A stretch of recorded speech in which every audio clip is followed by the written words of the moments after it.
All right, to begin, all of us talking today, a lot of the people who will be answering your Q&A questions at the end are in UCSB's American Student Association, also known as TASA. Next slide. Yeah, so we're one of UCSB's biggest social cultural clubs. We're also the club responsible for UCSB's biggest annual night market.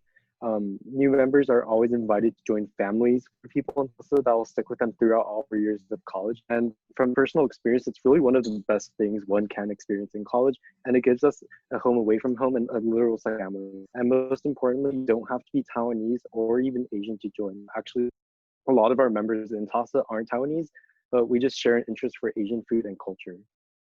So if you follow us on Instagram and Facebook and you join our Facebook group, you'll hear updates from us throughout the year, including the events we'll be hosting. And even if you end up not becoming a member, I think it'll still be useful for you to kind of be in the know about what we'll be hosting over summer and later on.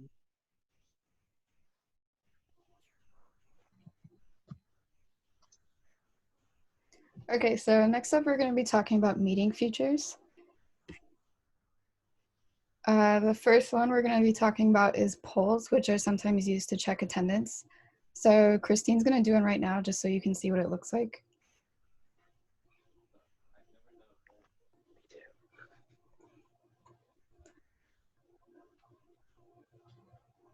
And then did you want to show the results? Or? Yeah, there's 2 more people who,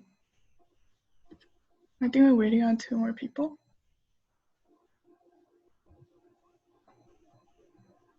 Actually, I could just share the results. Yeah, so that's what it would look like. And because most classes are going to be online, you could save money and not buy iClickers if you guys have heard that you should buy them, because we're mostly going to be using polls like this. Next is participation, which includes both reactions and the raise hand feature. So if you look at the bottom of your screen, you'll see the reactions button, and if you click on it, there shows a clapping emoji and a thumbs up emoji, and you can use those to react to things when appropriate. Next is the raise hand feature, which professors also use sometimes to check attendance, just to make sure, even though your camera's off, you're actually paying attention. So to reach that, you click on participants, and then you look at the very bottom of that tab, and on the right-hand side, it says raise hand, and you can click on that if you guys want to try it out. Next is breakout rooms, which are usually used for smaller group discussions. Usually this happens during section when your TA wants you to have just smaller group discussions. So what happens when they set this up is that you will get a pop-up requesting that you enter a breakout room, and then you'll enter it, and these groups are random and assigned, so it will probably be really awkward. So if you can, you should do your best to try to break the ice so that you can get the conversation going. And before the breakout room ends, there will be a 1-minute timer countdown to let you know that you will be returning back to the full lecture soon. Next is screen sharing, where you have the option to either share just one window at a time or the entire screen. Entire screen as in your desktop, so they can see everything you're doing. And this feature makes Zoom really good for if you want to watch movies with friends, because you can both share your screen and audio. And then finally are the public chats and private chats. So again, at the bottom of your screen, you can see the chat feature, which some people have been using already. And just to try it out, if you guys could type in your favorite boba orders, and you can see what that looks like on the chat. And then, so public chats go to everyone, as you can see. And if you wanted to talk to just one person in your class or just to your TA or lecturer, you can click on everyone, and then it shows options for who you can privately message. So the host cannot see messages you have with another student, but if you were to send private messages to the host, or just any messages you send in a chat, the host can request a transcript at the end of the call and see everything that you sent. So just be careful with what you send, and if you're going to say something that you don't want your teachers to see, then do it somewhere else. And that's it. Okay, so next are meetings versus webinars. And I would say that webinars are in your favor. So webinars are less interactive, but a key feature that webinars share with meetings is that you can raise your hand. It's kind of like what Enya said in the last slide. You can just click on the participants thing and just raise your hand. Also, there's a Q&A instead of a chat. So you don't get to see other participants, but the host can see everything, and you can see when other people talk. You might be familiar with the Q&A session if you've attended any UCSB associated students events, like the one with David Dobrik. And lastly, there's no video or audio, so you're basically going into the webinar without any video or audio. Okay, so now we're going to go over some of the best practices for Zoom on how, and this will help you avoid those awkward moments that Luke mentioned. Luke, do you want to share your story? Yeah, actually, I've been taking classes, and this past week in my Greek myth class, the first 10 minutes, there are some kids who didn't mute their microphones because they didn't have some settings checked that will teach you how to check. And the professor could overhear them cussing for like 10 minutes or so. So you don't want to be that embarrassing person in the call. Okay, so usually when you go into a lecture or a section, it is just like the general courtesy to have your microphone muted and your video turned off. And usually it's just the professor or the graduate student, the TA talking. So we're going to go over settings now, so feel free to follow along. So the first thing we're going to go over is video settings. So if you go to the bottom left of your screen, and there should be a little camera, and next to the camera there's an arrow pointing up. And if you press the little arrow, then it will bring you to the video settings. So what we usually recommend is, so the first part, the My Video section, there's an option to mirror your video. In my opinion, this just makes you look better because you're used to looking at the mirror, right? So yeah, you should check that.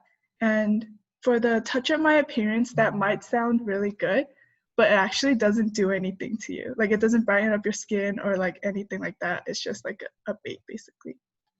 And then for the meeting section, you can check the turn off my video when joining meeting.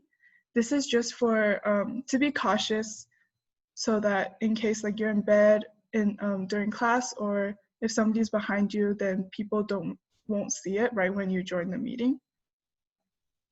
And then the third box is always show my video preview dialog box. So that is also just for just to give yourself like, oh, it basically shows you what your professors or your TA or other students will see when you join the meeting. So that's always helpful to have. We're gonna move on to audio settings. So the first thing, if you see on the bottom, all 4 of mine are checked, and you can also do the same for yours. For the first one, automatically join audio by computer. Zoom basically has an option where you can call in a number and listen to the meeting through your phone. This is usually for people who just like want to listen and they don't want to use don't necessarily want to look at the video. And then muting your microphone when joining a meeting. That one is also just to be careful. Like what if your mom's like yelling at you in the background or something and you don't want your professor to hear that. And then the third one is press and hold space key to temporarily unmute yourself. This is basically a shortcut. So if you want to unmute yourself to ask a question or something, instead of going to the bottom left and pressing the microphone button, you can just hold the space bar and it will unmute you. And sync buttons on headset, that's just if you use like an external device, like a Bluetooth headphone or something with buttons, that might be helpful. Oh, feel free to, if you guys have any questions, feel free to just put it in the chat and we'll look at it later. Okay, the third part is virtual background. So if you look at Luke, Enya, Courtney, and my background, we actually have like a photo. And this is just really like a little fun thing if you're on a call with your friends or something. And for Luke's background, if you look, it's actually a music video playing in the background. So to do that, you can download a video from YouTube and just like upload it into your virtual background. Something to note though is that this doesn't work on every single computer. So it depends on your computer. So I have some friends where I guess it's not like new enough where their face would kind of blend in with the background. It just doesn't look very nice. And so that is basically it. So our next event is in 2 weeks on Friday, and it's things they don't tell you at orientation. It's just more like tips and tricks and we include some ways to save money or just like things that we have learned the hard way, I would say. And we want to give that information to you. And the third event is top freshie mistakes. So there are some things that I don't know, as like a second and third year, we would know more about and maybe you might be curious about. And then our last event is the virtual tour in like a vlog style. And these are short videos that will be uploaded on our YouTube channel. So please look out for that. And that concludes our presentation. Feel free to let us know if you have any questions in the chat, and our raffle will take place at 4:45. Oh yeah, just adding on the virtual background thing, also as part of Zoom etiquette, it's okay if you use virtual backgrounds if you have sections or classes that want you to turn your camera on, but it's probably better not to use music videos or really like not formal things in classes. Like calls like this is okay, but like I wouldn't put twice on in lecture. Okay. Oh. I can stop sharing my screen now. And then let's look at the chat.